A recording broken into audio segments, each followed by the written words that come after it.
Shallows. Welcome back, people. It's the Critic Corp. I am Toke. This is my review today on True Detective, Night Country, episode 4.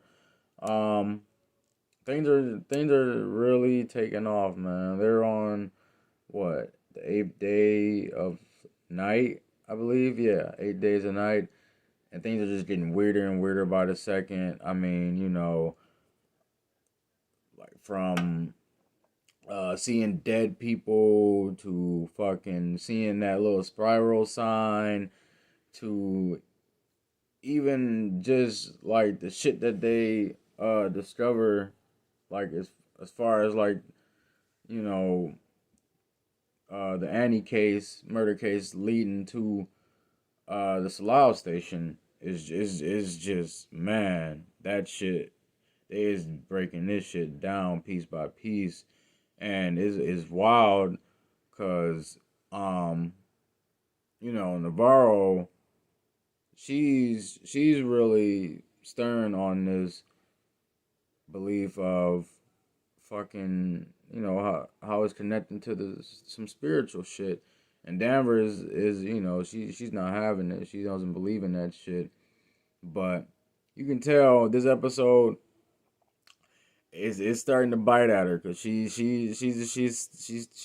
this little polar bear, with this one-eyed polar bear again, that uh related to her recently deceased son, and then because that was like his favorite toy, a polar bear.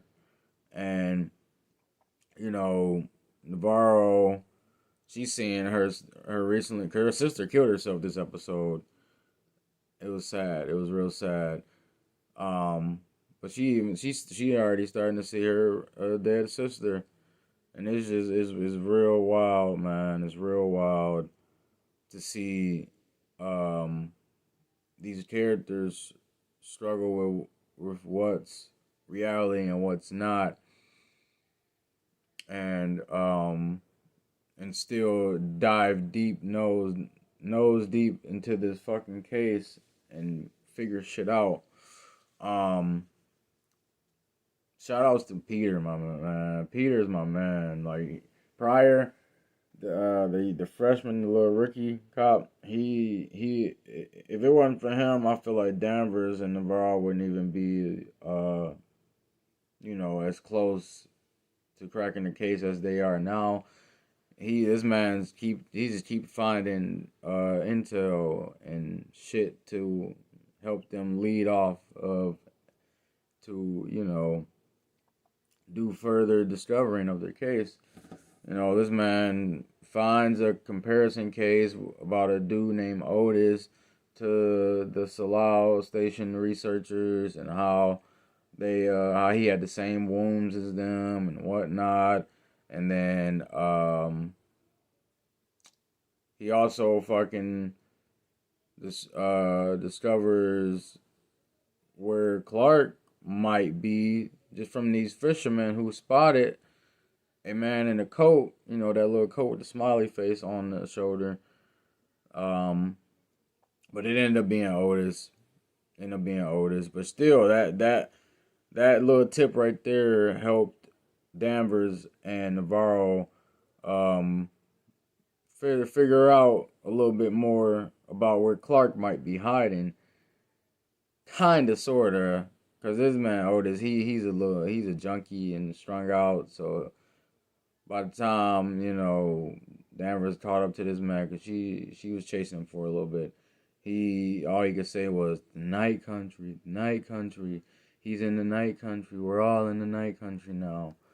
On some just crazy weird shit, you know. And that's how, like, the episode pretty much ended. And yeah, like I said, this shit is getting weirder and weirder, bro. I'm loving it. I'm digging it. I'm digging them little mysterious uh tone that they're going with this.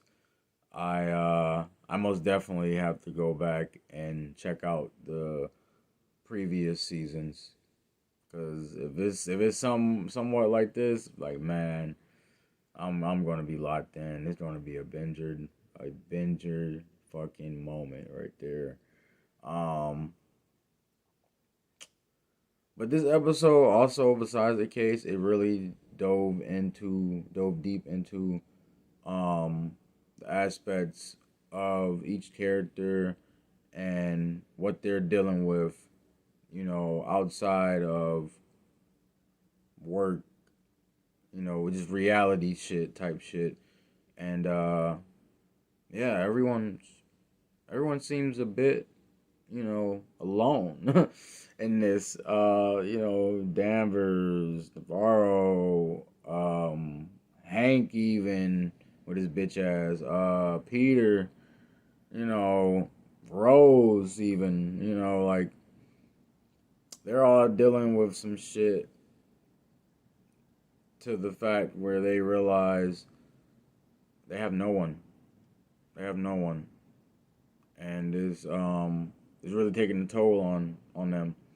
It's really really taking a toll on them, and it's just sad. It's just sad, Fucking Danvers, she portrays as a hard ass, and just really don't don't really show her affectionate side. But this episode, we got to see that. We got to see her little soft side, and that was all just because of her daughter leaving her alone on Christmas Eve, and pretty much just saying fuck you. You really don't even care for me. All this shit, and also, Ted Connolly telling her how it is. Like, you're not a likable person. Like, listen, like, you think I fucking transferred you here to Alaska because you were the better cop. But yeah, but in a sense, you just weren't fucked with. Like, sad to say. Navarro, she's struggling because she just lost her sister, man. That was like her last thing she had to call family, and now she's all alone, and it's truly starting to take a toll on her whole mindset. To the fact that she really thinks she's nuts, and that it's coming for her, the so-called curse that she just believes in, that runs through her bloodline and whatnot. And then Peter's struggling to have a happy home, because he's so tied into work. And Danvers got this man just running around doing all willy nilly. It's got his wife questioning, like, why did she fall in love with this man? Why do I have a kid with this man? Like, all this shit is crazy. It's real crazy. And then Hank over here getting hoed, by his little long distance online or whatever type of relationship he has with this so-called fiance of his. She was supposed to come fly in on Christmas Eve. Had this man waiting for her arrival at their little airport and everything, and no sign of her. Hold this man, straight up hold him. It was crazy. I I really felt for these characters this episode. I really felt for them. It's wild. It's really wild. It switched up. It went from just crime and mysterious to a little bit of more drama and just sadness. It was bad. It was all bad. But I'm excited for the next episode. Honestly, I feel like things are picking up episode by episode. But I feel like next episode is about to be the true, like, just peak of the show. Like, things are really gonna pick up after this fifth episode. The climax the climaxer. You know, the glimpse that I got from the trailer, it's gonna be some protesting involved and kind of a riots and Navarro and Ted Conley getting into it and Case getting closed on her ass. Peter, I feel like Peter's about to be on his you know, he's about to be on his breaking point with Danvers and start second guessing and undermining her, you know, authority and just be livid and snap on her ass one good time. Like I feel like a lot of shit's about to go down. They even showed Navarro, you know, having this little vision of something, bro. It was a little girl. I don't even know, but it's crazy. It looks crazy. Like next episode for sure is about to be that fucking that bell ringer for sure. Some shit's about to go down. Some shit's about to go down, man. I can't wait. Fucking.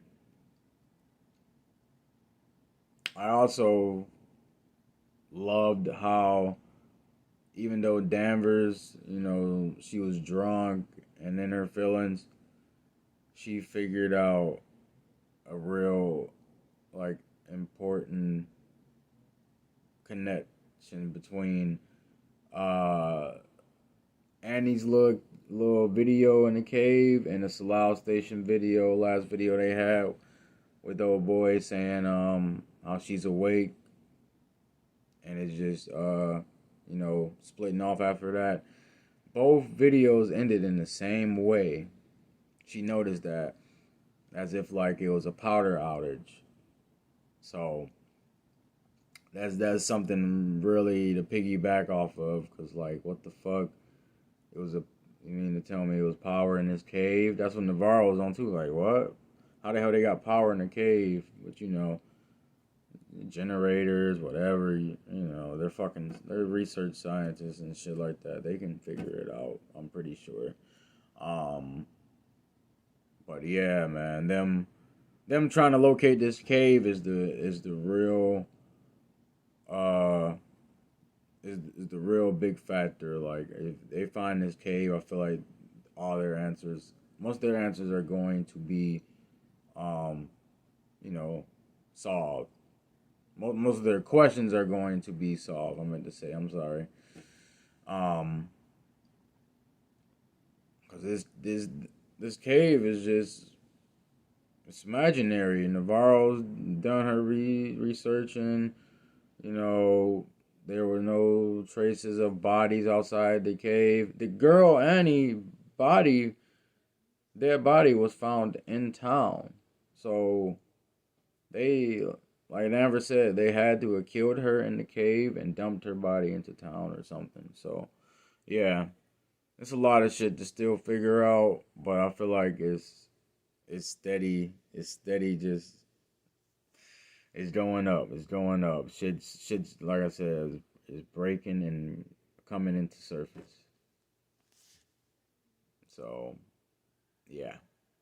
There you have it, guys. Like and subscribe. Support the motherfucking corp. I will be back later on this week with some more videos, so stay tuned for that. And yeah, toodles.